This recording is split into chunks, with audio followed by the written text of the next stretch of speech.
tadi pas kau habis dada-dadaku dari jendela, itu aku langsung pergi. Inilah aku baru balik. Ngawur kau tuh. Nah Hana pun ngebatin lagi. Dada-dada. Kapan aku ngedada-dada kau? Mana aku dada-dadaku? Gak ada. Emang pernah aku kayak gitu sebelumnya? Enggak juga sih. Itu aku memang gak ada dada-dada kau ya. Nah sontaklah mereka berdua saling bingung. Anta yang dilihat Hana bukan Anta. Dan Hana yang dilihat Anta bukan Hana. Benar kan aku? Iya. Yang dada-dadain Anta itu bukan Hana. Yang balik ke rumah lagi terus ngelus-ngelus kepalanya si Hana itu bukan Anta. Akhirnya setelah mereka sedikit berdebat, mereka pun baru paham kalau semua kejadian tadi memang ada yang gak beres. Gak betul ini ya. Udah lah yuk kita keluar ya, kita ngobrol di luar aja sambil kita cari tempat hiburan lah gitu. Takut aku di sini. Pergilah mereka berdua tuh.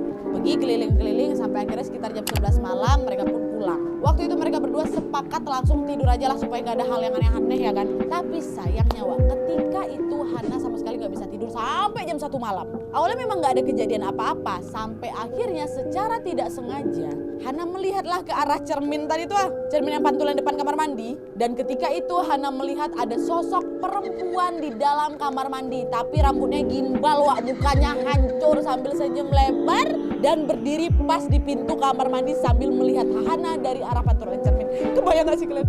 Ketengok juga. Nah bukan anduk itu Hana kan, nampak gue sendiri. Hana yang tadinya memang orangnya agak sedikit tenang, refleks langsung tuh wah! Terbangunlah si Anta langsung tuh ngeliat Hana tuh udah ngedekap muka pakai bantal Wak. Sambil lagi aku lihat ini gitu. Sepanjang malam sampai subuh akhirnya si Anta gak bisa tidur lagi. Hana sama si Anta nih. Dan Hana selalu nangis karena ini adalah pengalaman pertama kalinya dia melihat sosok sejelas itu, sedekat itu.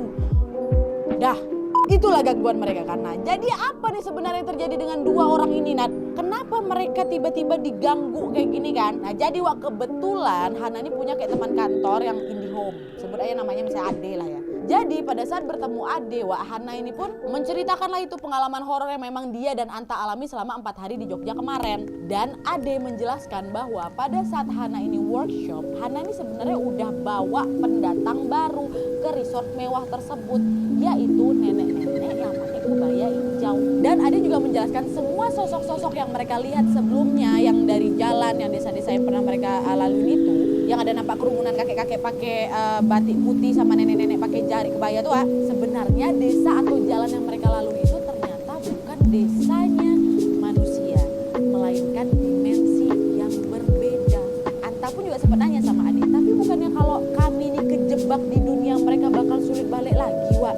Kok kami bisa balik gitu kan, penasaran. Ade bilang iya, pada dasarnya kalian akan sulit keluar kalau kalian percaya atau mengikuti salah satu dari mereka. Tapi kalau misalnya kalian menolak untuk ada di tempat itu atau menolak kalau ada sosok yang mengajak ke tempat itu, ya kalian bakal bisa keluar seperti normal. Untungnya waktu itu kalian gak nanya-nanya jalan di situ sama makhluk-makhluk yang ada di sana. Kalau itu sempatlah terjadi gak bakal pulang kalian Hana, Anta, kata saya. Nah mendengar itu Anta langsung mengingat sesuatu kan, waktu itu Anta ini sempat kepikiran untuk nanya ke angkringan kan Wak. Tapi untungnya gak jadi, dihalang sama si Hana, udah berdoa aja.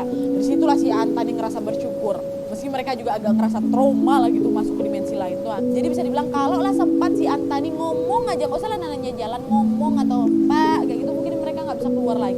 Apalagi tadi singgah ke angkringan, Wak, apa gak diajaknya makan tempe tahu di sana. Tapi alhamdulillahnya kata Anta sekarang ini udah gak ada gangguan apa-apa lagi Wak, semua sudah normal seperti biasanya. Dan sekarang Anta sama Hana sudah menetap di Semarang. Dan yang jelas lagi Wak, dari ceritanya Anta dan Hana ini bisa kita petik pesan, sebelum berangkat kemana-mana selalu ingat untuk berdoa supaya kita tidak mengalami gangguan-gangguan yang buruk pada saat di perjalanan dan bisa sampai ke tujuan dengan selamat ya Wak ya. Jangan lupa berdoa dimanapun dan kapanpun. So itu tadi kisahnya Anta dan Hana Wak, gimana menurut kalian? Dan kalau misalnya kalian punya pengalaman yang lebih menyeramkan lagi dan kalian pengen share kepada kami semua, silakan langsung kirim cerita lengkap kalian ke email yang ada di bawah ini dengan sampai kisah hororku, dan sertakan juga nomor WhatsApp dan sosial media kalian supaya kami gampang hubungin kalian kalau misalnya cerita kalian terpilih untuk kisah horor Wak selanjutnya. Jadi sekian dulu videonya, terima kasih banyak yang sudah menonton. Kalau kalian suka video ini, klik like-nya, jangan lupa komen di bawah untuk ide dan saran-saran untuk video selanjutnya. Jangan lupa nyalain notifikasinya supaya kalian tahu kalau aku upload supaya sudah menarik.